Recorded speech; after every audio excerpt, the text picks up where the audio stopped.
Everybody's Buzz. Before we start the podcast, let me just have a minute of your time. Listen, I know, I get it. When you hear the promo at the beginning of the show, you tune out. But I'm telling you, Soccer 90 has got everything you're looking for. It's MLS Cup playoff time. So right now through October 24th, everything MLS is 30% off. Every team you want, including FC Dallas, including North Texas Soccer Club, 30% off. That's a fantastic deal.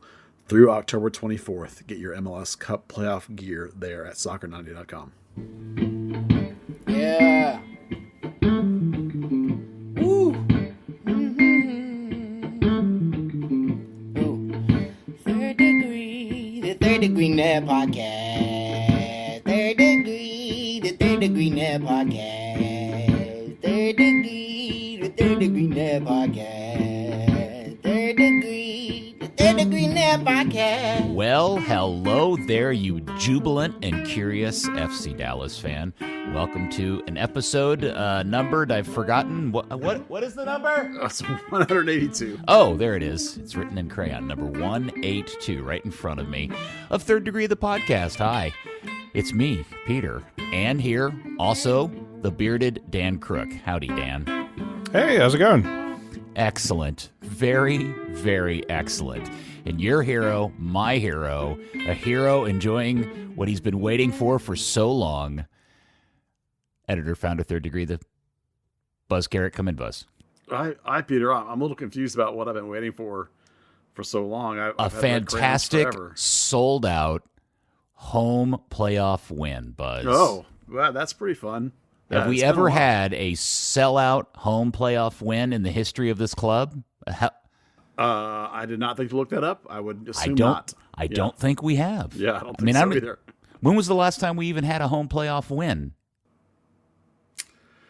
I don't know. Again, it's been a long time. I have to look it up. We talked about on the last pod that for a long time, this team has not necessarily done great business with playoff games, great attendance. I was obviously ecstatic to see them, have as close to an sellout, yes, but it wasn't every seat full, but it was dang close. I mean, it was like 90%. Well, no, they reported it as a sellout. Well, and that's not the same as actually being full. This is interesting because I was sitting on the east side looking across. Now, I didn't get to see what you saw on the west side looking east. Did the east side look full to you? No, it looked about 80% full. Oh, okay. Interesting. Because the west side was completely full with the exception of those corporate seats that they seemed to reserve in those center sections on the west side. There were vast pockets of empty seats there, but I'm always told that those are all the corporate seats they sell, and then the corporations don't send anybody to the games, or the ticket holders, which are generally corporations, don't fill them. And that's why there's those big empty swaths. No, I totally believe that they sold out the stadium in terms of the tickets distribution. I was just pointing out that, as full as it ever is, because FC Dallas is never like every seat actually full. We don't ever see that. Sell out or not, whatever you want to call it. That's not what it's not full of bodies. Yeah. But we're arguing over something that doesn't matter, because in the big picture, it's friggin' fantastic that this team's got sellouts. With the majority of the people coming to the games on a Monday night at 8:30. That's fantastic. Yeah, look, winning the game on penalty kicks against Minnesota and getting a playoff win is a tremendous deal, and that's fantastic. It was just the overall experience and the crowd and the atmosphere. Yeah, phenomenal. And the fact that it was a Monday night and all of the other things that just historically have given us excuses as to why we don't have that is just what made it a fantastic night. And so, yes, Dallas won, Minnesota won, winning 5-4 on penalty kicks in the most ridiculous, ass-clenching of ways. We can talk more about the off-field stuff here in a bit. Let's talk about the game itself. It was exactly the game that you, Buzz, predicted it would be, as problematic and as frustrating as it was for Dallas and us, the fans. Yeah, Dallas, well, listen, everybody has a problem with this. There's a reason why teams play a mid to low block. Dallas, being a young team, particularly has a problem with a mid to low block. They have a whole lot of trouble breaking it down. Minnesota's... I swear, in May of this year on this podcast, after 4 or 5 games, we all talked about this. Yeah. Why doesn't everybody just play Dallas in a mid-low block? Because they cannot break it down. Yeah, we even suggested that maybe teams would look at that and change. But I think, the reason why people don't is because it's hard to be something you're not. And so there are just not enough teams that want to play this way. Minnesota, like Nashville, is the one I can think of off the top of my head, who dismantled Dallas with the same strategy like a month ago. But Minnesota, they don't necessarily want the ball. And if you go look at the possession stats, you'll see that they didn't have very much of the ball. But that doesn't mean that Dallas was able to create with the ball. Dallas passed at for them, a relatively low percentage. They did not create a whole lot of scoring opportunities. The shots was certainly lower than you would like for a home game in regulation. I mean, I would say by the time you went through extra time, the shots climbed more than they would have just to start of the game. But I think I looked at halftime and they maybe had 9 shots or something. It just wasn't where you want it. The inability to get in good scoring positions, the inability to create good scoring opportunities was not there. The XG was a little on the low side. They got a couple of late ones. But beyond the inability to break down the other team, the one area that Dallas is susceptible is to occasionally to quick transition. This is not the same as a counterattack. It's not like Minnesota gets the ball and immediately just crushes it upfield 70 yards and has a guy run. That's not what they do. They do something Dallas actually does fairly well too, which is they try and play forward quickly, involving a couple of players. And through Reynoso is the particular danger spot. And again, that was exactly what happened. They got forward and then quickly and got Dallas isolated with just the center backs and Quignon, which I'm sure we're going to talk about more. Martinez makes a mistake. Quinones tries to help him, doesn't track Reynoso, and they score. So that is 100% exactly what I was worried about. It's 100% exactly what we talked about in the podcast was going to happen and be a problem. And it was. Thankfully, Quignon rose to the occasion as well, and they got to the shootout and took care of business. But this is why we said on this podcast that it had nothing to do with whether Minnesota was hot or cold, or whether they were missing players, because they were, and they were cold. It's the style that was the problem. It wasn't the team that was a problem. It was the style that was a problem. It was the way they played that was a problem. That was 100% true. Now, Dan, I sat in the stands. Buzz was sitting in a different part of the stadium in the stands. You were up in the press box, correct? That is correct. Was it as a dour game of football, at least, especially through the first, 60 minutes is up there as it seemed down in the stands? Because it was not, let's just say it was a pretty shitty playoff game for the vast majority of it. Yeah, first off, definitely, as the teams kind of felt each other out. I spoke to Sebastian Leggett after the game, and he kind of put it down to trying to not take too many risks, knowing that Minnesota can catch you out pretty well. They had no interest in doing that through the first half. They were happy just to sit back. So the two teams cancelled themselves out instead of each other, weirdly. Yeah, I think I saw at some point at halftime, I think there had been one shot on goal and an XG of like 0.05 between the two teams combined. Yeah. Do you remember, I think it was about 25 or 30 minutes, Velasco's got the ball kind of like 25 yards out, just kind of going back and forth across like from side to side level with the box. And he gets fed up of having no one to pass to, so he just blasts the ball out into one of the Toyotas on the north end of the stadium.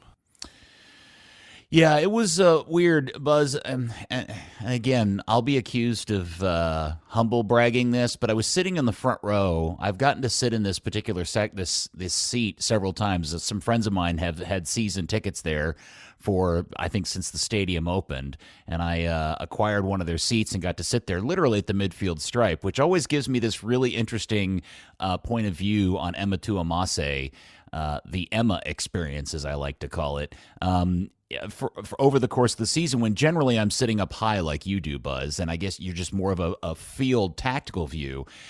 But it's really, I mean, it's interesting to sit down there with all of the people that sit in this area. They're all season ticket holders. They've been sitting there for years, and they all universally got really, really aggravated and frustrated by Dallas's refusal to play through the center, to advance the ball, to play in behind. And every time Emma got the ball, people were screaming at him to pass faster, make a faster decision. And I'm sure at some point Emma just tunes everybody out. But it was really aggravating, Buzz, to be down at that level and watching that team at field level just play so hesitantly and scared and slowly. And to your point, Dan, what Leggett said, just not wanting to turn the ball over, yet not having any, I don't know, willingness to kind of push, and it just turned into a kind of a really goofy game at that point.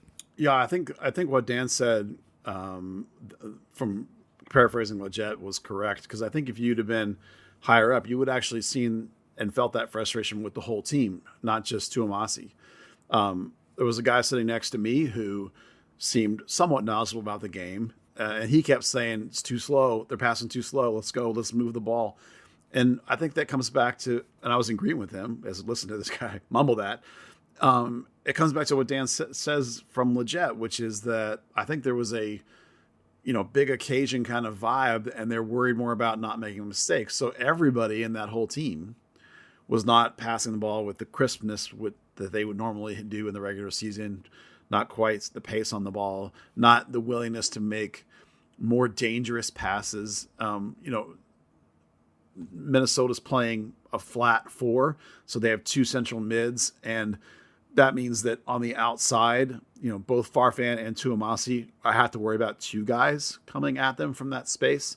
So they're worried about turning it over and having 2 guys attacking the other way. So, the FC Dallas Central mids were abandoning the middle a little bit more than you would like. And Jesus, maybe partially because Jesus kept coming back and playing like a deep 8 next to the 6, which was really weird. Just the whole Dallas shape was a little off, and all the passing rhythms were off, and the decision making was hesitant, and I think it's just because of the nature of the opponent and the nature of it being the playoffs. I think there was something a little weird with Jesus in the first half. You mentioned dropping back a lot. The first half he really didn't do that for quite a while. He sort of stayed up, and with the way the formation worked out, I mean, and I was perfectly level with it in the press box. You had this great view of Jesus Ferreira surrounded by 5 Minnesota players constantly, just where he positioned himself centrally between the centre backs and the Trapp and Arriaga. I can't think who started in the midfield. And then, Reyneso would kind of drop back a little bit. So, just it looked like that image of, was it Iniesta or Xavi, that's like surrounded by 5 players, just happened to work out in that exact moment. But for Dallas, that was long periods of the first half until it finally clicked. Do what you normally do and drop back, try to get involved in the play. It's interesting. The other perspective I got from sitting down at that level is you get to read body language of players. And my sense is that Dallas is a team, and those players, Emma is, and I don't mean to pick on Emma because I'm sure this isn't exclusive of him. I can also mention this to several other people, but I saw him do this repeatedly, is every time the ball would circulate over to him, you could see Jesus or Allen or somebody or Paul shaping a run to get in behind, to kind of get into all that empty space that Minnesota was leaving behind them in the mid block. But Emma just didn't appear to have the confidence to hit the ball. So he'd stop, retouch it, and then recirculate it back around to Hedges. And that whole cycle just repeatedly continued. And at that point, all the guys in the front line just gave up trying to even make the run because they knew they were never getting it. And it only changed when the substitution came on and Nanu came on for Emma, and literally within the first 10 seconds, Nanu made a sprinting run down the far side into all that space, and somebody played a long ball to him, and there was a chance made. And that's where I'm driving with all of this is Emma's type of play a coaching instruction? Does Nico tell Emma not to drive and try to get in behind or cross the ball in behind, and that's Nanu's job, and they just wait to do it till the end of the game? Or is that Emma just not Emma feeling like he can't do those things? Well, I non-specifically, I will say this is a perfect example of why I don't sit down low, because if you sit down low, your main focus becomes the guys right in front of you, and I would say to you that I actually think the entire team was like that. It wasn't Ema, it was the whole team. So there is a mentality on the road, if you remember with this team, a clear strategy, that they go to 60 minutes. They kill the game until the 60-minute mark. Right. And then they go for it with subs and with changes in tactics. Now, did they choose to do this in the home playoff game? Possible. I think some of it is it's a byproduct of what the defense of the opposition plays, and that's what it turns into, because they don't want to get countered. If you remember that when they lost at home to Minnesota back in May, they lost the same way. They lost on quick transitions. And when they beat Minnesota up in Minnesota, one of the things Coach said was that they did much, much better with those transitions. So the entire philosophy from FC Dallas in the first, I don't know, maybe the whole game, certainly the early part of the game, is don't get beat on those transitions. Don't get exposed. That's how they're going to kill you. You're going to turn it over, you're going to make a mistake, and they're going to kill you. That's the only way you're losing this game. Okay. So the philosophy is going to be that way. Now, Ema specifically, I actually thought was doing phenomenal work tracking attackers. He had to switch back and forth between the mid on that side and the wing on, not the wing, didn't have a wing, or the outside back on that side. And he was making runs tracking both. And there were multiple times where he ran into the center part of the field tracking a guy where the 6 was not in the right position. And he had to cover for Kenyon like 2 or 3 times tracking guys into that middle section. So I actually would have came out of that game thinking that Ema Tomasi had a phenomenal game defensively.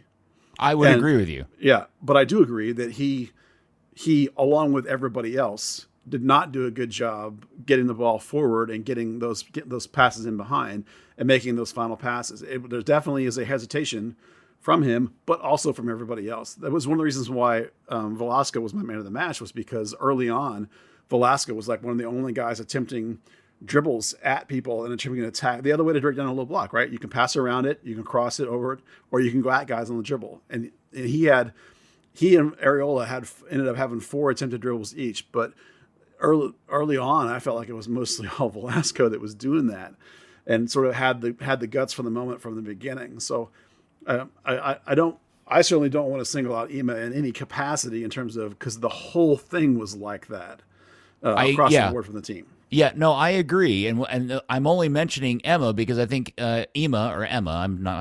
Ema. I keep calling him Emma. It's Ema.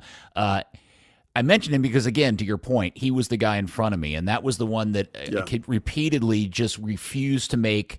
See, this is where I think the frustration is, Buzz, is that when they play like this, it appears there is no plan to actually create opportunities, because whether it be Farfan or Ema, they have a couple of options. They can either A, play the ball down the line, and they weren't really doing that, or B, they can try to play to somebody in the middle. But every time they looked to do something in the middle, somebody was covered and they didn't want to play that ball, so they just played it backwards. And my question is, what is the plan? Because when you're down at that level, it is very unclear what the plan or the strategy is. Yeah, well, there's a couple of ways to break down a mid to low block. One is to send a guy down the line and cross in a traditional sense to a forward in the box. Well, that's not happening because Jesus is a false 9. There's no guy in there to head it in. So you can toss that one out the window, right? Mm-hmm. So number 2 is you shoot from range. Well, they're playing that flat 4, right? And even their forwards are sitting back on top of that formation. And Dallas doesn't really have a guy that's great at shooting from range. And because Jesus is false 9ing, he's moving around in those spaces a lot of times.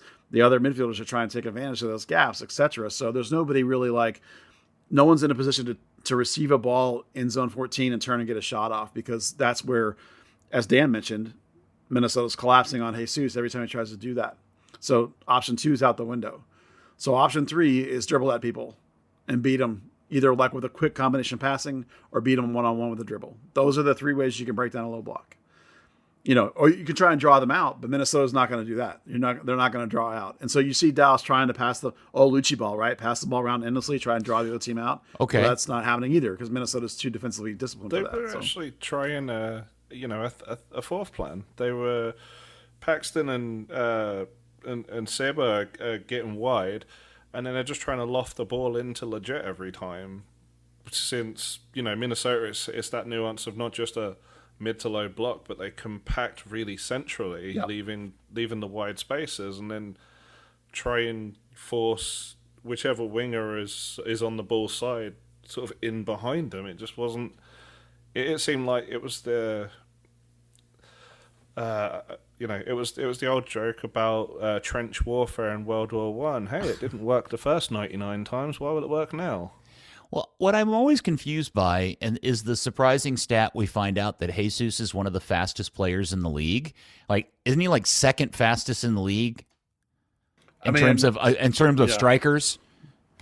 He's up there in that Yeah, sustained speed with the, in-game metric or whatever. So why does Jesus never make a run in behind a line and try to, because there's 30, 40 yards of empty space when that mid block is set up. And I never understand why there is no direction for him to utilize his speed to his advantage.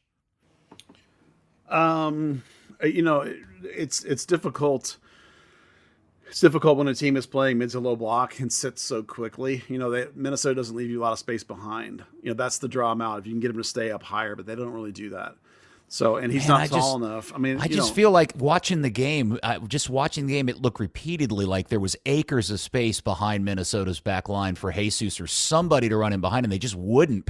They wouldn't even try to play the ball. They did try that a couple of times, but it was with a low ball through in the space between the centre back and the left back for Jesus to run onto. But I think he got caught offside one of the times. Another time it was a bad pass. Well, what I found most interesting is that when they made the shift after whenever Nanu came on, they suddenly started playing very direct and trying to get in behind that way, and that seemed to work very well. I mean, almost all of their opportunities came after that substitution and shift in style. Yeah, Nanu is clearly better at that than any of their other outside backs. That's the one thing he has that is a positive, compared to like the other guys who are more defensively minded.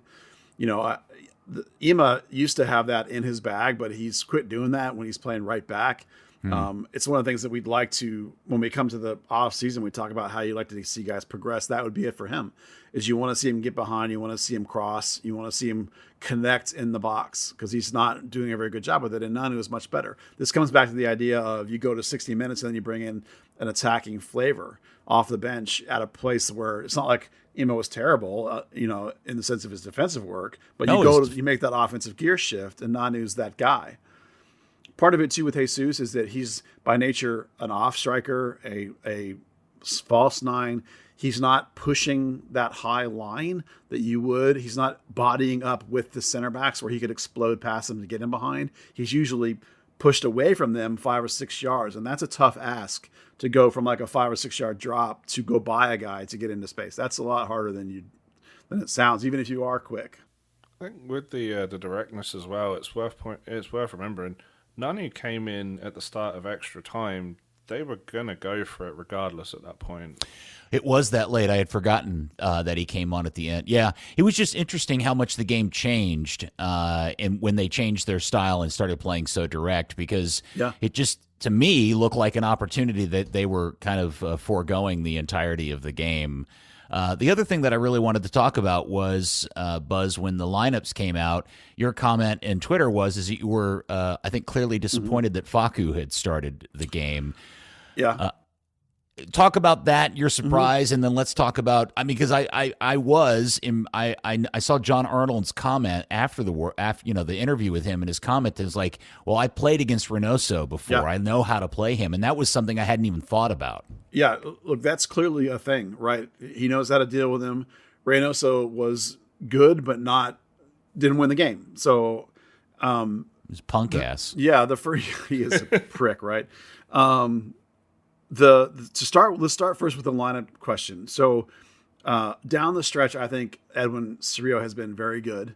He's the most accurate passer over the course of the entire season on the team. Edwin is. So if you want to not turn the ball over in midfield, he's really good at shielding, moving away from pressure, and relieving pressure with a pass. So Edwin's really good at that. Good at circulating the ball in terms of offensive side of the play. He's also quicker and has greater range than Facundo. So on a pure tactical level, I wanted him in there against Reynoso because Reynoso moves side to side a lot. He doesn't like sit there right in the middle. He covers a lot of space and moves out wide looking for opportunities. And Edwin, in my mind, is better able to do that movement with him.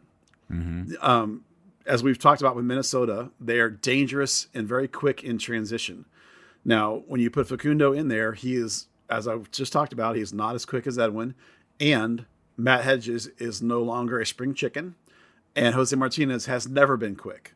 So, and I would say that Martinez and Facundo are not athletic. Now, Matt Hedges is athletic, but he's also now 33 or whatever he is. So there's a concern there to me that your triangle are somewhat limited in terms of dealing with a rapid transition team. And that's exactly how Minnesota scored, was taking advantage of that rapid transition. Martinez gets turned, gets his ball caught underneath his feet, whatever it is that happens to him, he loses it. Facundo has to adapt and cover, and the ball goes to the guy he's supposed to be covering, the only reason he's in there, and that dude who is their only player, an MVP caliber player, and he scores. So like that, 100%, their goal was exactly what I was worried about in terms of the lineup. Now, outside from that moment, I thought Facundo was solid. I didn't think he was great, but I thought he was mostly pretty decent at dealing with Reynoso. He made the guy move around a fair bit. So as the course of the game went on, I did not have too many complaints about Facundo specifically, other than he's not going to make great outlet passes from back there. So to me, that's a big reason why Jesus kept coming back there and standing next to him, is because he's like, okay, I'm going to come back there and do it. And then on top of that, it led directly to the goal. So I will, on the other hand, I'll give Facundo a ton of credit for scoring the goal. He's scored twice now in that exact same way, once earlier in the year. Clearly, this is a thing they work on, the header from the first guy, front side header onto the back, and Facundo's there. So clearly that's a thing. Clearly he rose to the occasion. So big picture, net zero from Facundo, he was perfectly fine. The other negative for me is that Edwin is a kid that is still growing in his game. He does need a little bit of kid gloves on him from time to time. And for you to bench his butt because you got to the playoffs is not great for his mentality long-term in his development. So there's that. And I also think it's telling that when the playoffs ratcheted up, the coach leaned veteran and leaned older, after being pretty young and pretty mobile most of the year. So there's lots of subtext and all that stuff. In the end, I don't think it mattered. I think Facundo did a pretty decent job, other than the one letdown, which wasn't on him. He didn't save it, but it wasn't on him. It was more on Martinez. The funny thing is Martinez had a great game other than that one moment where he was terrible in that one moment. But it's just like when the lineup comes out, you have thoughts. And my thought was, oh, man, that's a pretty slow triangle.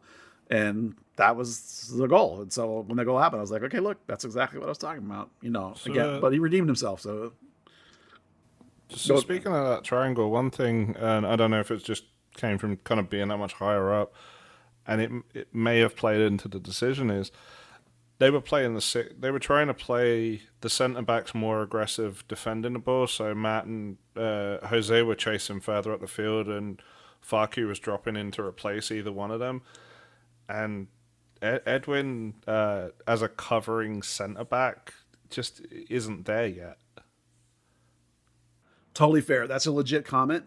If your attempt is to slide your outside backs a little higher to try and get around that mid block, if your center backs are opening a little bit and you want a guy to sort of sit in better, that's 100% better Quignon than it is Cerrillo. So I can buy a lot of the reasons why we think that he went with the guy.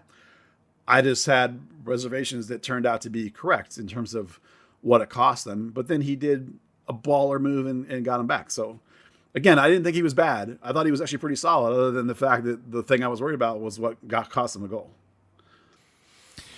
Well, I was really impressed with this game, and I did find it. I thought it was, when I saw the lineup like you, Buzz, I was nervous that they were starting a guy that felt like he had been an age since he had started a game, played a game, much less started a game.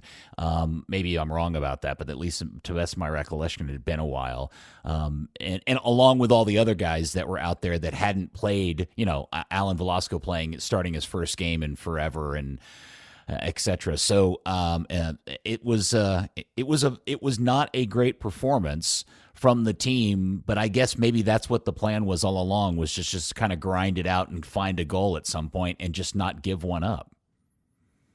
Yeah, Minnesota is a decent defensive team. When they play against Dallas. Now, it may be that they have deficiencies that are a problem when they play other teams that play different styles, but against Dallas, they do a really nice job. That mid to low, tightening up clog in the middle. Dallas wants to play through the middle, right? That's where their guys are. Leggett, Paxton, Jesus, those dudes are right up the middle. Even their wings, Areola and Velasco, both don't play wide. They both play false swing. They both come underneath. They play a very narrow shape. And so when Minnesota's double clogging that, it's just a mess. They just can't deal with it. Well, we get to extra time, and the game clearly opens up. Dallas changes their attitude, their direction, the way they're playing, and suddenly now they're putting pressure on Minnesota consistently. Opportunities are happening, and I guess the obvious question is, why didn't they do that the entire game or earlier in the game? I don't know, but I do think the moment that we need to talk about was Jesus missing what appeared to be the most opportune, like the clearest opportunity to score, and he absolutely choked it away. Yeah, I think he had an XG like of a .08. If you're into that kind of stat, not my jam, but people like it, and I think all of it is in that moment. I mean, that's the moment where you expect a guy. Oof, yeah, that's a bad miss. I mean, it was like the seas parted and the players pulled apart, and I saw him by himself when that ball came to him, and I don't know. It was just the craziest. I was like, I couldn't figure out how it looked harder to do what he did than put it in the net. He's probably looking at the keeper and not the ball. It's like, and granted, a guy of his talent shouldn't need to be looking at the ball, but there's a moment of panic. It's like, oh crap, here it is. Maybe he's caught off guard. I can give the guy lots of excuses. The Jesus is the kind of guy. Well, this is the positive for me, is that thing that's going to burn him. That's going to twist in his gut in a good way. Not like he's going to be nervous and panicky, but he's going to take that. He's going to chew on it for a week. And I guarantee you, if you were to talk to him about it, that he'll be pissed at himself in a good way. Like there's some guys that would take that and fall apart. But Jesus is not one of those guys. He'll take that and build on it and use that internally to motivate himself. The kid's got a phenomenal mentality, in my opinion. That it is it's a pretty bad whiff, though. I'll give him that. I'll give you that, man. Well, I think it's rough. A good thing for him. I mean, I'm actually just watching the clip back, and there's just this real awkward bounce, like half a yard before him. He tries to side foot it in the corner and just catches the ball skips on the bottom of his foot. But he's been really open about using a sports psychologist to try and work on that sort of stuff. And Nico said they practice penalties with sports psychologists, talking about managing the moment and stuff like that. So I mean, we've talked about the player support system ever since Nico's come in, and it's really geared right in those moments to stop a player from dwelling too much on it. So before we talk about the PKs, I just kind of want to get an assessment from both of you about how you feel overall about how Dallas played. Was it like, that was the mission, that was the plan, and they executed it perfectly? Or was it, man, that was a struggle bus and we were very lucky to have gotten through it? Dan, you want to go first? That was always going to be a horrible big test. There was no way to win because the team that backed in, but it's your bogey team, and they got through. Okay. Yeah, I'm with Dan. We said this was a tough one ahead of time, and it was. Because I really try and divorce big picture thinking, like contextual thinking when I watch games like this. I just enjoy the moments of watching guys try and figure things out. And so I enjoyed like watching them trying to figure out how to break that team down, even though they weren't successful. So this was one of their, getting past the first round, getting that home field, getting the win for a young team that's back in the playoffs. None of these guys have really been there, I don't think. Maybe Leggett has. In the past, they got a relatively young setup. I think this was a moment of learning and progression of like, okay, yeah, we got through that, and I think they'll relax a little bit. I think they'll know that they're playing on house money now. That they kind of got lucky to get through that one. So it depends on how the first reaction of the next game, like the early moments of the next game, go. But I actually think. Well, hold on. Don't say anything about the next game. Yeah, Save no, that. I'm sticking with this game. I just feel like that was about as difficult as a hurdle as you're going to get for this team in the first round, and they got over it, and so that's going to be good. I think they're going to feel good about it. So, okay. A couple of quick things about in the locker room. The locker room on Monday night was more of a happy, excited environment than after the 2015 penalty shootout against Seattle. The players were not so much, they were talking already about, hey, that's done, Austin now. Like, looking forward to it, looking forward to having, the local game.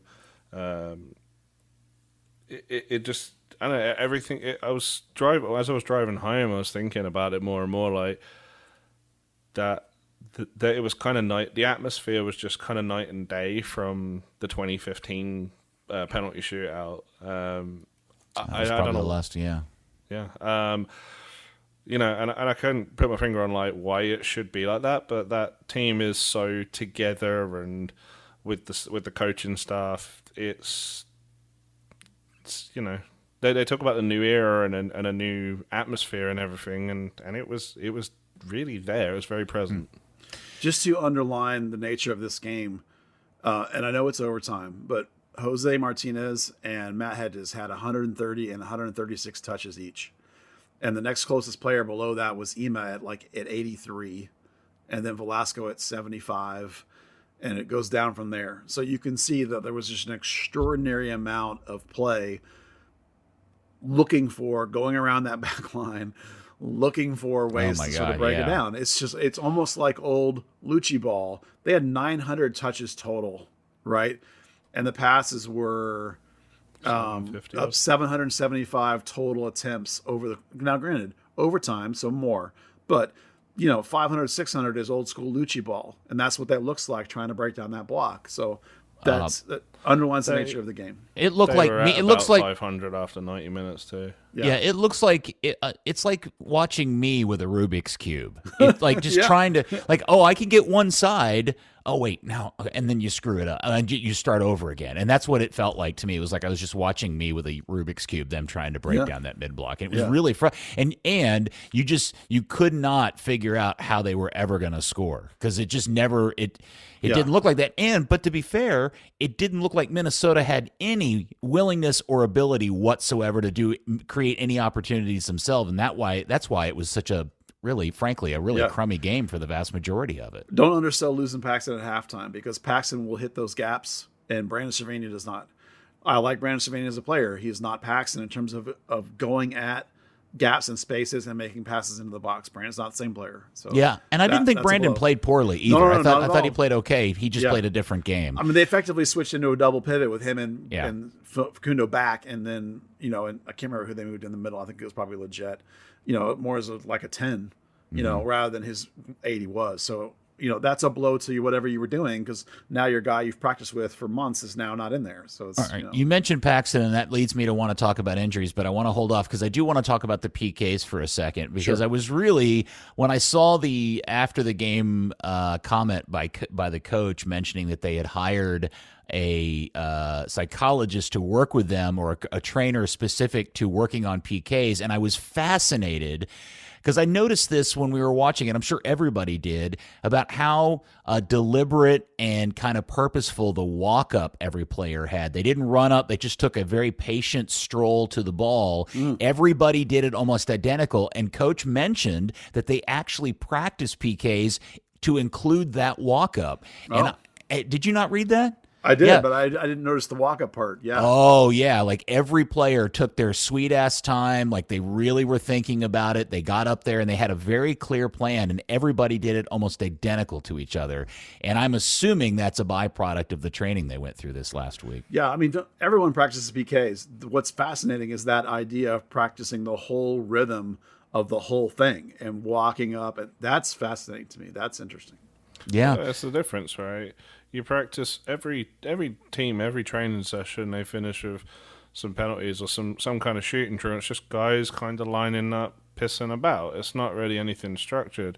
To do that, and like I said before, they talked about managing the moment, which is, that walk up is making the keeper wait. It's making the, it's not selling anything too obvious to the keeper. Keeping you cool in that moment. It's everything, like you say, very deliberate and well thought out. Yeah, and it falls in line with this coach's attention to detail. All I right. even watched them take the PKs. It seemed like they had a clear scout on the keeper too. And I did not like the fact that Dallas had to go second in the penalty shootout. But I do have a question for you. In the history of ever, has a penalty shootout started and ended with a team winning with a Panenka? Not that I can remember, but I mean, it's not doesn't happen very often. But no, yeah, that's With an Argentine taking Yeah.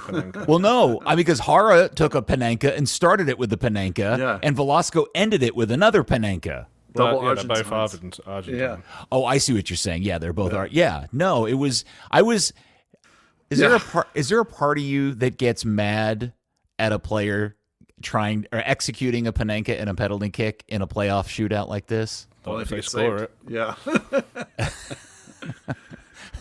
What I thought was interesting about the PKs was that most of the Dallas guys didn't blast it. They mostly were concerned with being clinical and precise and getting it, other than the Panenkas. They kind of all took the exact same speed and style right into the not side net. I think most of them went left too. Maybe one of them went to the right. But there seemed to be a scout there based on what St. Clair was doing, which is interesting. St. Cloud, excuse me, because he's solid. He St. Clair, saved right. all 4 of his first penalties when he got into the league. The guy's got a great reputation. Yeah. And they sent him wrong on 4 out of 5. Yeah. Well, we also just spent a few minutes talking about Martin Paz, who I thought was fantastic.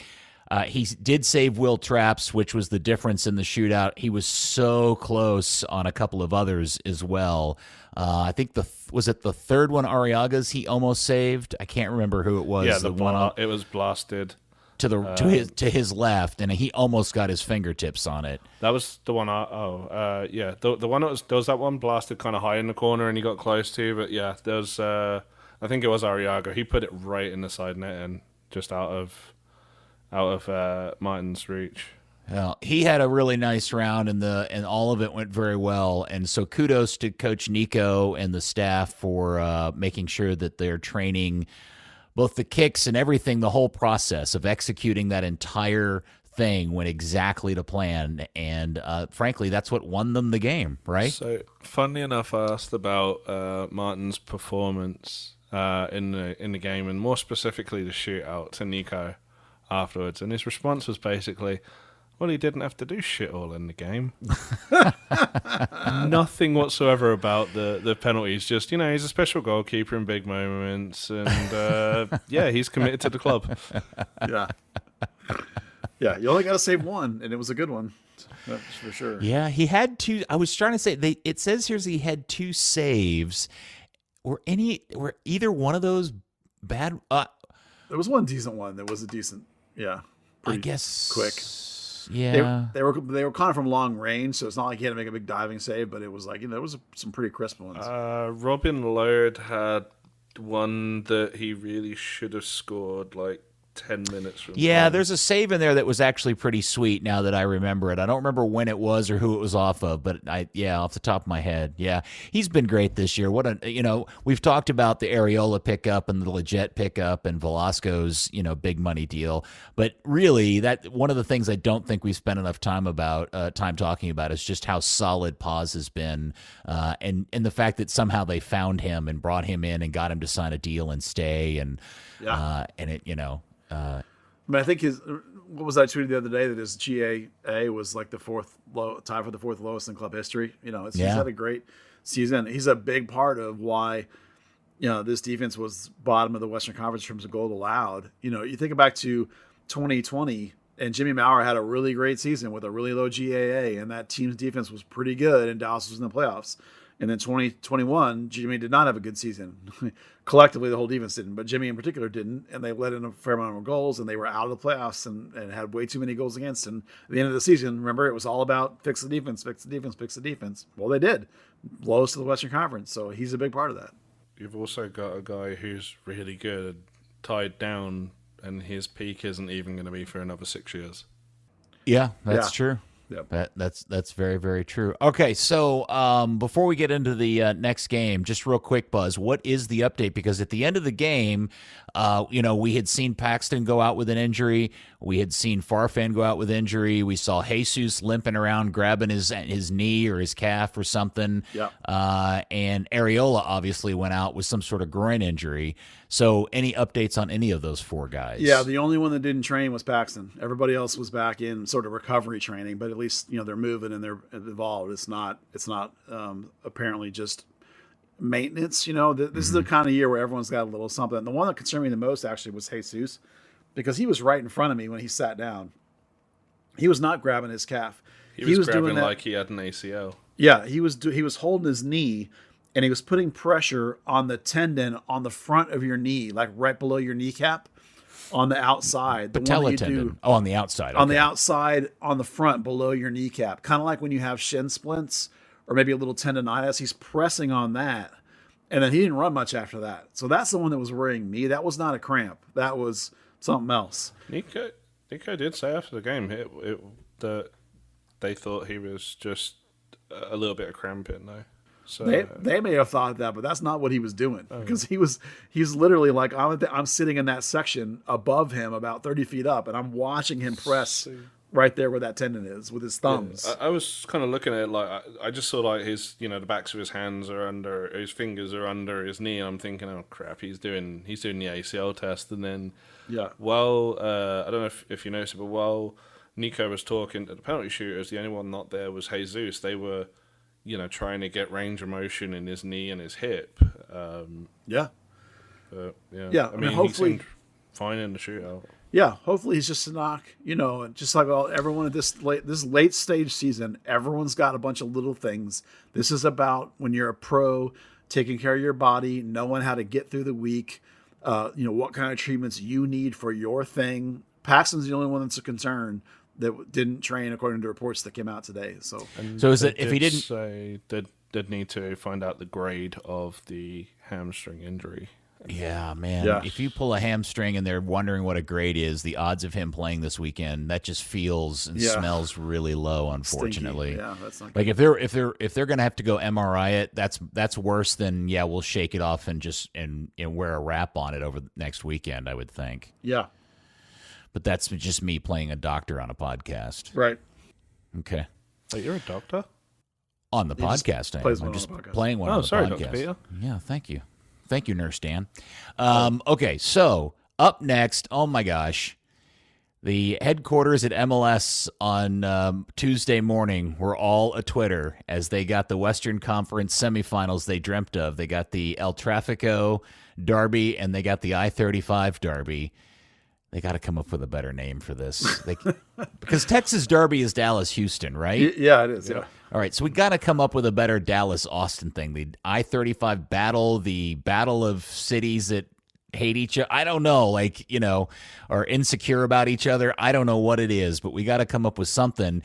And Buzz, I got to tell you, I feel better about Dallas playing Austin than I did Minnesota, just simply because of all the stuff we just finished talking about, which is style of play. Austin is a better fit for how Dallas plays, I think. 100%. By the way, I thought you were really going to talk about the taco, that was why MLS was all tizzy. The taco was... No, we'll talk about that stupid taco here in a little bit. Yes. Yeah. The thing is that Austin wants to play, and Dallas is better against teams that want to play. If you want to play ball with them, oh man, we're excited, because now we can open the field up. We're going to move the ball around. We're going to get at you with gaps and transitions. This is the way. This is a team that Dallas will relish going against, and they'll know how to deal with this team. Now, are they going to beat them? I don't know, man. This is 2 versus 3, right? This is a legit top of the table match. This is as good as you get in the playoffs. It's in their home field. Dallas is going to know that they've gotten 6-0 results there before. They're not going to be intimidated at all. You can tell my voice how excited I am about this game because it's going to be fun. This is going to be a fun game regardless of the outcome. Dan, what you got? Any general thoughts about this? Oh, first up, on Saturday on the kick around, you'd mentioned having a little bit of guilt about pronouncing Derby as Derby. Mm-hmm. You do you, buddy. It is a derby. It's not a derby. It's a derby. Period. The end. Derby. It's always been a derby. Yeah. I don't care. It is. Yeah. Right. It's a derby too. Yeah. Okay. Absolutely. Thank you. But Thank you, Dan. I mean, I appreciate your support. I mean, kind of like Buzz has said, there's a big kind of psychological advantage in a way. Austin has to get their best ever result against an FC Dallas side to advance. Dallas doesn't have to do that. Dallas has won there before. Yeah, I kind of have the feeling that all the pressure's on Austin, right? Yeah. Isn't it? Yeah, Dallas will be the underdog because they're on the road and they're the lower seed. And Austin has the hype. They have the fans theoretically in their corner. They're the team that thinks that they're the people are going to have an awareness of. They have a famous celebrity sort of owner. They have a lot of attention. Dallas has got nothing to lose in this game, and has plenty of talent and has had results against Austin. So it's not going to be a game that Dallas is afraid of. Even missing Paxton, I don't think that will be a problem in midfield. I think this game's going to be really fun. I think this will not be 1-0 or 1-1. This is going to be more than that. Well, let's talk a little bit about what the differences are between Austin and Minnesota that make this such a different opportunity for Dallas tactically. Well, it's the fact that they don't play a mid to low block, that they want to play the same style that Dallas does, basically. They have a solid defensive foundation, but they don't sit in the middle of the field and try and clog the field up. That they want to come press on you a little bit. They want to move the ball around. They have some really talented guys like Drusy. They have some talented attackers like our old friend Maxey. In the beginning of the season, he's really good. In the late season, he's not. Facundez is a pretty talented player. I mean, Ring is one of the most underrated sixes in the game, these days. So they have a pretty solid team. Their defense is not exceptional. It's solid, but not exceptional. They're a team that wins usually by outscoring you rather than holding you to nothing. Mm-hmm. It's just in general, not FC Dallas specifically. They have a larger number of goals and allow more goals. They have a high volume of goals in their games. So they're going to want to try and outscore you. So that means they're going to want to come at you and they're going to want to try and play. Great. Dallas loves that. They want to, because the 3 ways Dallas tries to score are on free kicks with Velasco shooting or like Matt Hedges or Jose off of headers. That's really kind of not great at that, but those are the 2 ways there, 1 way there, sort of. The other is to build out of the back and play forward with relatively quick passing, but in a relatively direct sort of manner, not long, but relatively they go. They don't Lucci ball it around. They go. And the third is they try and time it carefully and they're a very low volume pressing team, FC Dallas is, but they capitalize on mistakes. So if you make a mistake, they'll press you quick, steal it from you, or if they do a recovery in midfield, they'll go bang, bang, and be in on goal really fast. So those are their 3 sort of methods they use, all of which are benefited by an open field and open play. And so this game for me is going to be, this is the kind of game where if the Dallas defense can hold together against Drusy, against the talent that they have, then Dallas will have a very, very good chance to win this game, because I don't think that they can shut out Dallas. I think Dallas will have the ability to get a couple of goals. So that's what it's going to come. What a cliche, right? It's going to come down to you scoring and them not. Yeah, thanks, right? But in a way, they try to outscore you to win. So that's it. It's like you've got to keep up and you got to trip that up. And I think Dallas has the components to do that. And I think, either way, it's going to be a relatively high-scoring game. I don't think this is going to be zeros or ones. It's going to be more than that. I just to put I don't mean to be overly optimistic, Pete, here, but I just want to remind everybody, Austin has only won once in their last 8 games. That was the 3-0 win over Real Salt Lake in Austin about over a month ago. And in that stretch of time, they scored 1 goal against Real Salt Lake the other day. They scored 1 against Colorado at the end of the season. They lost and didn't score against Vancouver. They scored 1 goal against Nashville. They had the 3 against Real Salt Lake. They got blanked against Seattle. They got blanked against Nashville, and they scored once against Portland. And all of that happened after they beat LAFC in that really impressive win in Austin, what feels like an age ago. And since then, while they've been known for scoring a lot of goals, they've only scored more than 1 goal once. And that's the win against Real Salt Lake since then, Buzz. Yeah, they've scored 65 goals on the season to Dallas's 48. And they've allowed 49 to 37. So they're about half a goal a game more that they let in, but they're about, 0.6, 0.7-ish more that they score. So that's the difference between these teams. You're looking at a team that has, Austin has 2 more wins, but 1 more loss, right? So they're a little more volatile. But they have not been scoring very well for 2 months now. Right. And that's the Urruti fall off in the back end of the season thing. So, I know. So listen, Drussy's the guy. If you can shut down Drussy, who's their playmaking 10, he's their pure playmaker. They play a double pivot. He's the guy. If you can shut him down, you can win this game. That's it. Yeah. I mean, even if you look at, they had their puff out your chest moment on social media and in the media this week with Felipe Martin saying, look at all the soccer experts that wrote us off. Talking about MLS soccer staff who every single one of them picked Austin to beat RSL, trying to sort of, you doubted us and we proved you wrong. And the comeback was simply, and Tom Boga, I think, or Matt Doyle said it, you played 65 minutes a man up, you needed a last-minute penalty, and you won on a shootout. Yeah, they haven't played very well. And again, I certainly think Dallas is an easy underdog going into this game. For sure. They have a more veteran lineup. The scene's going to be unbelievable. And this is a team that's just dying to finally beat Dallas, their big brother in the state. Yeah, plus. Becky G will be there. Sebastian Legit told me, and Dustin Nation, she will move to 5-0 as Dallas's good luck charm. Well, she is a fantastic luck charm, no doubt about it. I mean, think about the teams that are left, right? Would you want to go to LAFC? How would you relish that vibe? No. Would you want to go to Philly? Hell no, I don't want to go to Philly. Would you want to go play Montreal?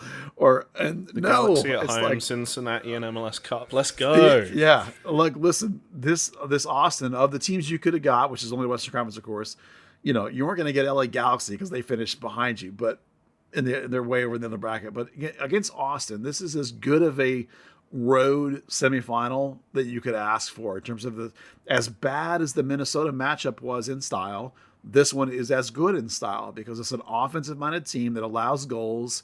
Dallas can shut down games and win games like this. It's going to be a good matchup. I'm excited. Sometimes people can accidentally write the manager's team talk. The whole thing with Dallas has kind of flown under the radar. Thankfully, Atako was the big news. Austin's whole thing this week with they convinced MLS to go against the 5% rule, so they only have to give 130 tickets as opposed to the making available up to 1,000. The whole spat with even with their own supporters groups at this point of not allowing Dallas fans to bring instruments and banners in. They're really just doing things that are just gonna rile up the Dallas players, if anything, and kind of give them a little more willingness to go out there and bloody a few noses. Well, I don't know. Those sort of things, while they're kind of outside interferences, they're always very real in I guess the player psychology. Well, the MLS playoffs are a weird thing, right? Like, Dallas has experienced this more times than we all want to share to admit, or we all care to admit. Austin is new at this. Now, obviously, there's a lot of players and staff members involved that have had their part in different MLS playoff teams over the years, but this is a whole different experience. And so, I think to your point, Dan, they'd be smart to not make it easier for Dallas to play harder or have something to fight for that maybe they wouldn't have initially. It just should be a great game all the way around. I have no idea where it's going to go, and that's kind of the beauty of the MLS playoffs. I would not be surprised, literally, by any result, a blowout by either team, or all the way to a game that ends on a penalty shootout that goes through the entire roster. I have no idea where this is going to go. And meanwhile, Nico's kind of playing it like the Columbus team that he was a part of. Just shut up, play the game when it comes to you, and that's it. Don't make a spectacle yourself. Let everyone doubt you. Let everyone just forget you're there. Yeah. Well, hopefully Paxton's okay. It would be a real bummer to see this game happen without him on the field because he's such a special player, and it certainly doesn't make Dallas better not to have Paxton. No. Well, it's a blow to lose him. The question would be how you go about replacing him.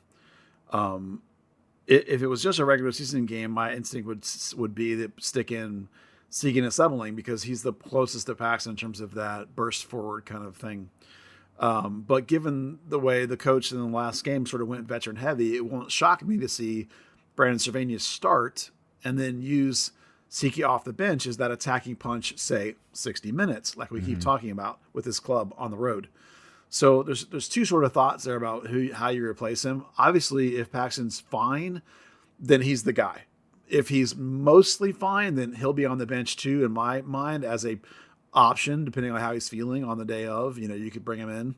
So, but really, that's the only question. I don't think there's anybody else in the lineup that's a question. I mean, there's nobody. Oh, sure, Facundo Edwin is a question. I don't know which one of those guys you choose now.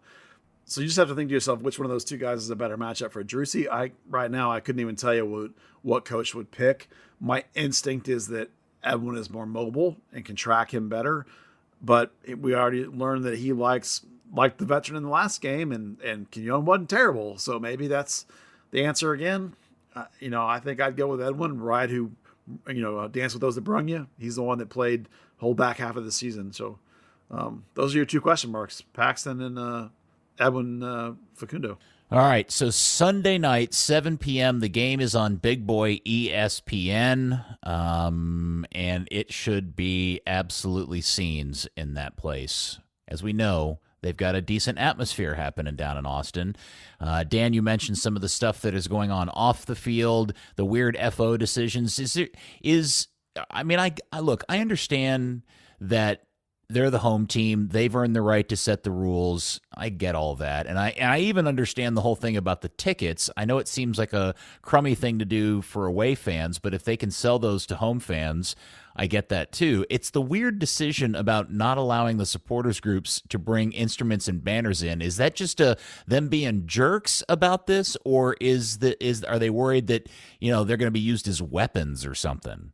I think it's just because of that whatever game it was when the guys from El Matador kind of drowned out the home fans. But I mean, the point is, MLS has an advisory in place. Hey guys, let instruments in, let banners in.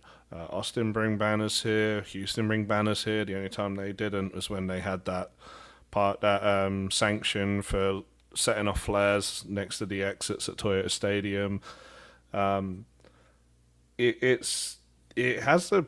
could be kind of a bad precedent to set, because then teams can say, well, Austin did it, they didn't get punished, so we're going to do that now. And that kind of takes away from the idea of trying to build a bigger atmosphere. Honestly, I think the more egregious thing is talking MLS out of the 5% rule. That's been a big thing for... What is the 5% rule for those who don't know it? So the rule is home teams have to make 5% of the stadium available to away teams. the away team, if those tickets go unsold, they go back to the home team to sell. So, if you're going by the rule, that's 1,037 tickets. Austin made 130 available to FC Dallas fans. And is that because they can sell those to home fans, or is it just purely as a slight to Dallas? It started with RSL. They said, hey, we want to limit RSL to like 150, because they could sell them. And, if RSL, normally that's why you get late, even when it's like a quote unquote sellout, you get those tickets that suddenly become available late in the day. Now, Austin obviously did sell those tickets. When it's a team that actually does have the ability to bring 1,000 fans, and they would have to sell those for $79 instead of, $150 to home fans. There's clearly a commercial incentive more than anything. So is the front office bussing anybody down, or is there any kind of plan for the group to go down together? Yeah. So FC Dallas is putting on a bus to do a turn and burn. I think they leave Toyota Stadium at like 1 o'clock on Sunday, and then leave immediately after the game. Buzz, can we quickly tell the story about what we learned from Bruce McGuire and how all those Minnesota fans got there Monday night? Sure, go ahead. Yeah. So had you ever heard this before? No. So Bruce McGuire, who is famous, by the way, one of the greatest things about Monday night was getting Buzz Carrick and Bruce McGuire, who is the author of the famous Denord blog, MLS blog that's been around for 100 years. And Buzz and Bruce are literally MLS original bloggers who were the guys passing on information about the league when the mainstream media didn't care about the league back in the mid to late 90s. And so you guys had never met before, and standing out there having this conversation, that was really cool. And I was really, really pleased that happened. But in the course of talking to Bruce, we found out that the way he got down there was on a charter flight.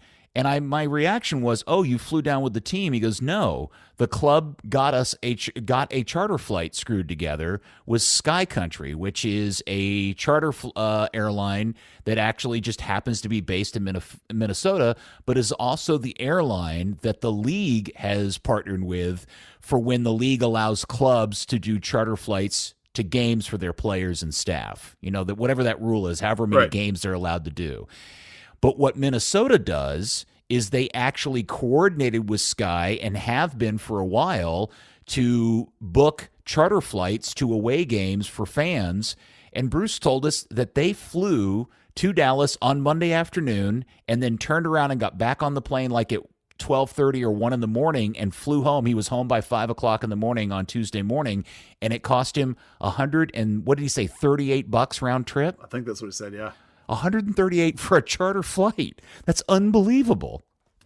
Well, yeah, I think there's some sort of relationship with the team beyond just the fact that they're the charter for the Minnesota, and that sounds to me like they're effectively running the thing at cost to help fans, and they're putting a couple hundred fans on a charter, however many it is. I don't know exactly. It was cool, man. It's super cool. They've gone up. He was saying they went to Portland. It's super awesome. I don't know if there's a charter company in Dallas that wants to start working with fans or not, but I was jealous for sure. Yeah. I think he said that's the third or fourth time he's been on a trip like that with the Minnesota charter. So yeah. I had never heard that before, and I just thought that was a cool story. So, and I thought they had a nice little crowd there. I think they had a full plane. It was a full 737. There was like 300 or 400 people there, I think, wasn't there? Yeah, they had a nice little section. I could hear them. They were cheering, clapping, and drumming, Very good. All right. So other things that we should talk about the game. Do we have? All right. So I had kind of seen the video on Twitter that night as I was sitting in the parking lot waiting for traffic to die down, which is a whole other conversation we need to have at some point, of the kid eating the taco. And then within 24 hours, of course, on the FC Dallas Media Twitter account, there's Gina Miller holding up her giant taco with a whole story about that thing. And it became like the most viral story out of all this thing. I don't even know where they sell this thing. Somebody says it's $15. I know nothing about it beyond, I believe it comes out of the club at the end, like the Hall of Fame club, I think. I'm not 100% sure. The Vaquero stand by the on the east side. Ah. All right. Well, I have no idea if it's any good or not. It's just weird that for some reason food continues to be the driving force of all media of this club, but whatever works, I suppose. Hey, there's no such thing as bad publicity. I think you know the You answer. just take it. Go. The other thing, I guess, just kind of wrapping up about the experience on that night, the crowd, the whole thing, Dallas having a sellout for a playoff game. It really was a fantastic night. And again, the thing that my big takeaway from this is that it just proves that it has never had anything to do with location. This has always been about product and game night experience. And when you've got both of those things, there's enough people within a 20, 30-mile radius of that location. There's plenty of people to come fill that place up and turn it into a magical night, just like what happened on Monday night. Yeah, I honestly think that the Monday night crowd is a byproduct of what we've been celebrating all season, that there's a massive sea change that has happened with this organization, not just on the field with this new era talk. It's in every phase of the organization. Things have changed. And almost all of them are better. Sometimes it's the same ideas, just executed better. Sometimes it's new spending. Sometimes it's new hires. All of it combined to turn out this crowd on a Monday night at 8:30 at night on school night. It was phenomenal. And so they deserve all the credit in the world for, and listen, I was thinking about this earlier in the podcast. You remember how when they built Toyota Stadium, there was all this talk that like theoretically they could expand it. And we laughed and laughed and laughed at the idea that Dallas would ever need to expand their stadium. Like people used to joke like, oh, they should play at the Cotton Bowl. They should play at Globe Life, which holds like 65,000 people. They're never going to need that. I don't know. All of a sudden, I feel like there's a legitimate chance if things continue the way they have this year that they could sell that place out quite frequently. And that's exciting. It's super exciting as someone's been around here a long time watching them do nothing in terms of audience building and ratings and jersey sales and everything that goes with building audience.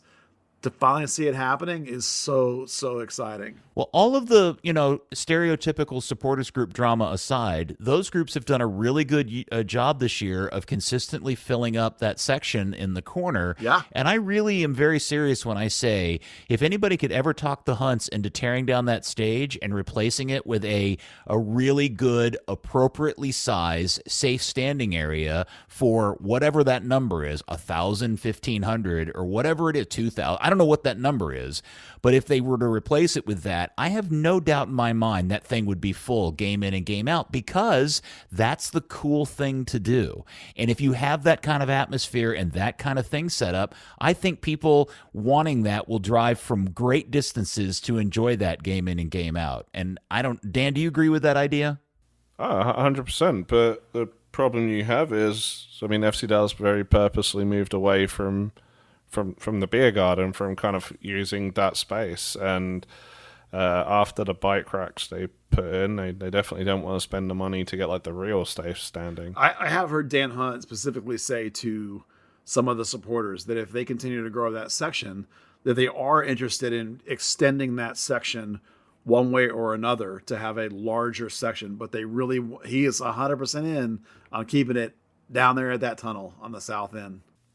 It's not so much Dan Hunt, but there's a very big catch on that. One of the supporters groups doesn't have a membership list. It doesn't technically have membership. The catch to doing it is that every single ticket needs to be sold and to be somebody who is part of a group, and that list be given to FC Dallas. So they've kind of created this impossible situation for it. I'm not aware of that level. Yeah. I just know that I find that very confusing. I know Dan Hunt is specifically ticket salespeople who are completely different aside. I'm just talking about Dan Hunt. Dan Hunt wants to have that section grow and expand. So, if there's crap in the way, the logistics of the organization, I can't tell you about that. I just have heard Dan say that to people, that he wants to expand that section wider and wants it to be down there, wants it to be bigger, yes. Wants more safe standing, yes. Wants it on the south end around the tunnel, yes. But that's it.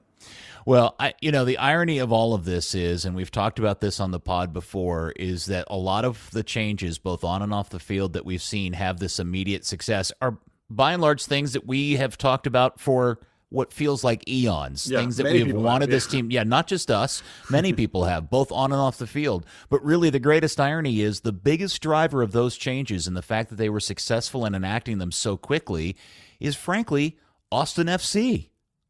Yeah. It's the success of that club first off the field and then on the field that I think is the legitimately 100%. Biggest driver of what's going on in Dallas. 100%. And it's not just FC Dallas. You can watch what Houston's doing too. If you pay enough attention to that team and their new owner, they are tearing out sections of their stadium. They're changing things. They're bringing in, they're doing massive turnover in their organization top to bottom. So it's everyone in Texas is aware of what Austin has done and knows that someone has demonstrated what you can do here. And so people are going, oh crap, I better keep up. A, spend the money. B, and I know it'll get results. And Dallas we're witnessing firsthand. And again, it's not just in the stands too, Peter. You and I've talked about this. We all talk about this. There's many phases of this organization that have altered themselves this year, and almost all of it, like I'm not going to say universally, but 95% of it all has been great additions and changes and successes in my mind. Well, it is. Anyway, I don't want to get into it. Austin is its own thing, and Sunday's going to be fantastic. I'm just looking forward to it. I'm bummed that I can't go to the game and be there in person, but I'm looking forward to watching it on Sunday night. So there you go. Awesome. Okay. Dan, you got anything else you want to talk about? Okay, Jesus Ferrari, your MLS Young Player of the Year for 2022, and back-to-back honor for FC Dallas after Pepe won last year. I don't know if did you guys happen to take a look at the voting results and spend any time looking at those voting results? Yeah, I did. The media carried them. yeah, that was an interesting one. Almeida kind of took the club and player votes. That was surprising to see when the media so heavily had Jesus. It's weird. There's often an anti-Dallas thing in the media. It was interesting to see them coming so hard for Jesus, but yeah, I don't know if it's maybe media paying more attention to what he did with the national team than maybe the players and the clubs were. Yeah, maybe. I mean, I don't think there was any question that he was the winner of that award. I mean, you look at the impact goals and assists on the field and how valuable he is to this team. It's a no-brainer. I mean, I don't understand why he wasn't even in the conversation for MVP, frankly. Yeah, I mean, it would have been baffling if Almeida beat the guy. Surely the 22 under 22, you go, okay, well, that's pretty clear who the best young player is right there. So, I don't know. That is... I'm just glad there wasn't a fan vote. Well, I think it really plays into the narrative about Dallas and how they grow their own. The fact that they've won this thing back-to-back years is great as Jesus won it, but I think the real story there is that Dallas won it back-to-back years, because I think that's the real crowning achievement, is that they really own that award. Yeah, Jesus might win it again next year too. I suppose if he's still here, for sure. Maybe Velasco will get it just for the three. Yep. All right, Buzz, and I know that you were sneaking something about a North Texas coaching hire. It sounds like you were having a back and forth with Matt Denny about this online. Oh, I don't know if there was a back and forth. I'm not sure what his tweet was trying to say.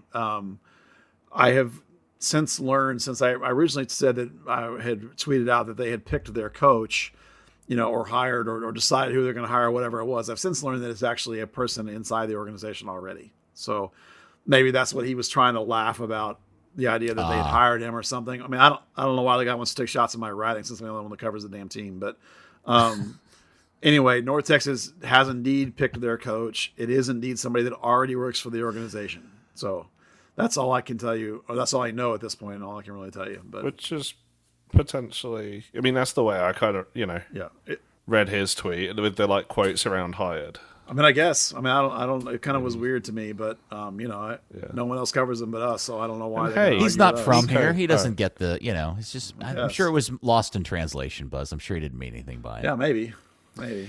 They do speak the same language in Nottingham. And then I also see here in the famous run sheet written in red crayon, Buzz's story time. Yeah, I have a story to tell.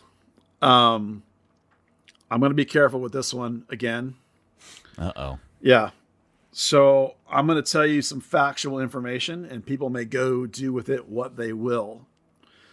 There are two young men who used to play for the academy named Kevin Kelly and Chris Kelly. They came to the academy a few years ago. Are they brothers? Yes. Okay. They had been at Barcelona, I think, and some other club. Anyway, they've been in a couple clubs in Europe, and they're from here. They came back here to play for FC Dallas. At least I assume they're from here. They're from the United States for sure. They both at some point had been flirted in and out of the U.S. youth national teams a little bit, but not been common. It's been a while ago. Anyway, Kevin would have been a U19 this season. He played up quite a bit last year from 17, as a whole bunch of guys did. So don't read too much into that, but he would have been a U19 this year. He had committed to Princeton. So he did not show up on the roster for this season. Curiously, he wasn't listed. And then the picture popped up where he was doing some training with somebody at, I don't remember, PSG or something like that. And I have since heard through the grapevine that he's trying to catch on somewhere in Europe is the plan. So more power to him. Good luck. I hope that he gets an opportunity. The younger brother, Chris, who I evaluated at a higher level, he has trained some with North Texas along with like 20 other academy kids. He was named to a bench once for North Texas, but didn't get in. When the academy season started, he was listed on the U17 roster because that's where he is age appropriately marked. The U17 roster. And like everybody else from North Texas that was an academy player, that he was sent back to train / play / scrimmage, whatever, with his team. Early in the preseason, he was a U17. So with the U17, he's scrimmaging against the U16 team. So this is an inter squad scrimmage. Now the new U16 team is new. You guys remember this is a new team where basically they've taken what would have been the U17 team and split it into two teams. So these are even kids that would have been playing together. And in this scrimmage, Chris Kelly subs in, is tackled and has his leg broken. Like high ankle sprain sort of territory, lower leg broken. All of this is in open factual truth. You can find all this information on the internet. I'm not telling you anything you couldn't already have found out on your own if you went and looked it up. This is weird. This is a very odd setup. Where is this going? Stay with me. So I then heard later through the grapevine that post broken leg, Chris was going to leave FC Dallas. Okay. Then I heard, and I went and looked it up. The family is suing FC Dallas for $40 million. I'm only going to say that I looked up the court case. It's on the Dallas court records. You can go find it if you care. They're suing FC Dallas, Major League Soccer, FC Dallas Youth, and Chris Hayden individually. So, what's the base of the lawsuit? Negligence. Well, I'm not going to talk about the case anymore because the Kelly senior father is a lawyer in a very litigious business, and you can find out more if you care to. You may go look it up. You can go read the emails back and forth between him and the club. You can read their stance on why he was with that team and why they think it's negligent. And you may take that story and do what you want. I'm not going to talk about it anymore because I do not want to be sued. But I put the facts out there and people can determine what they want on their own. All right. Well, send me the link. I will send you the link. I'll read it for myself. $40 million is a lot of money.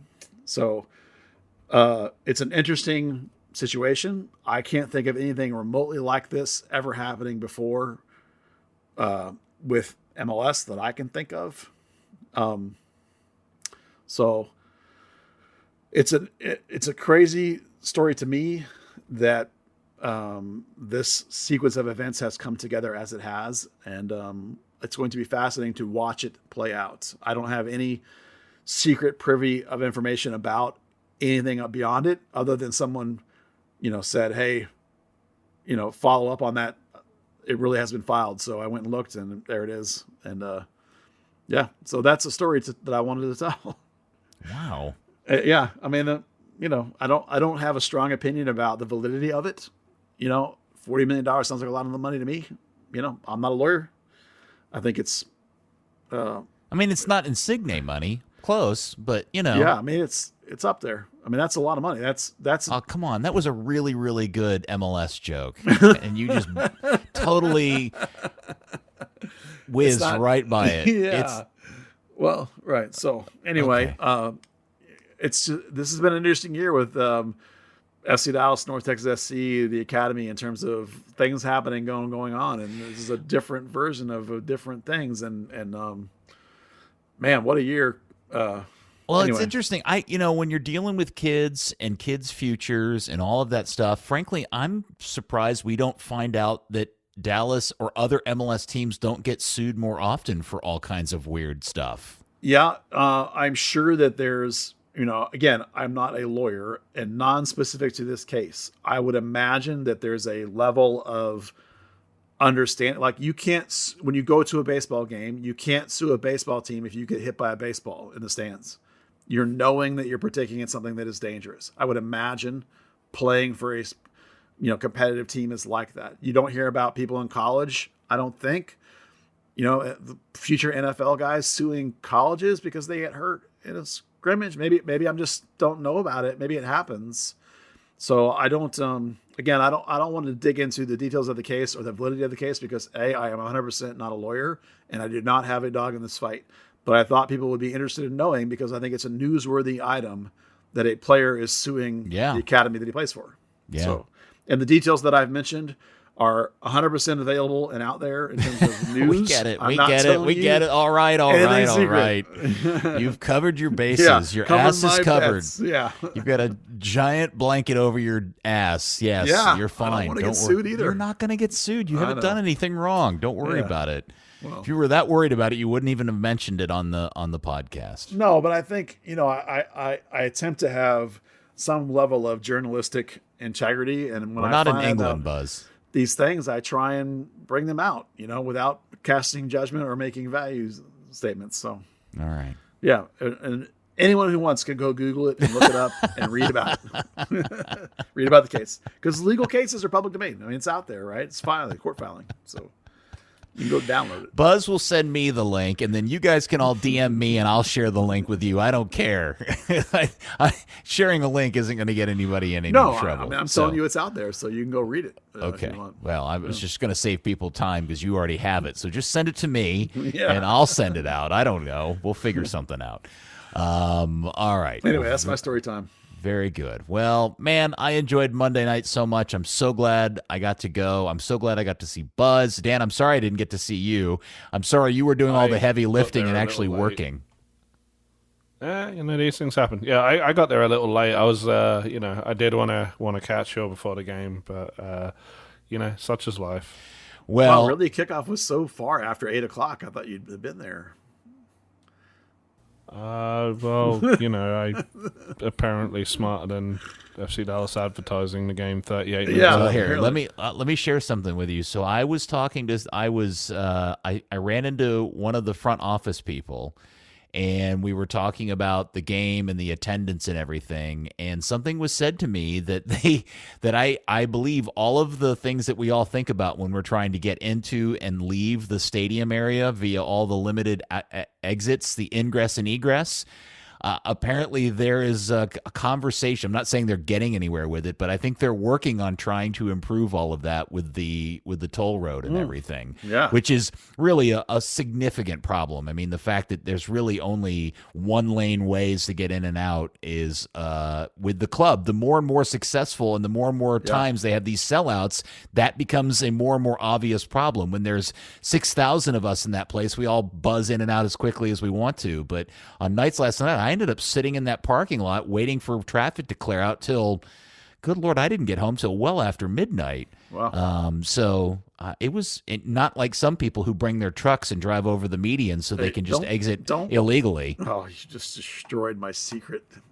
That could be anywhere, Buzz. We'll keep it bloody secret.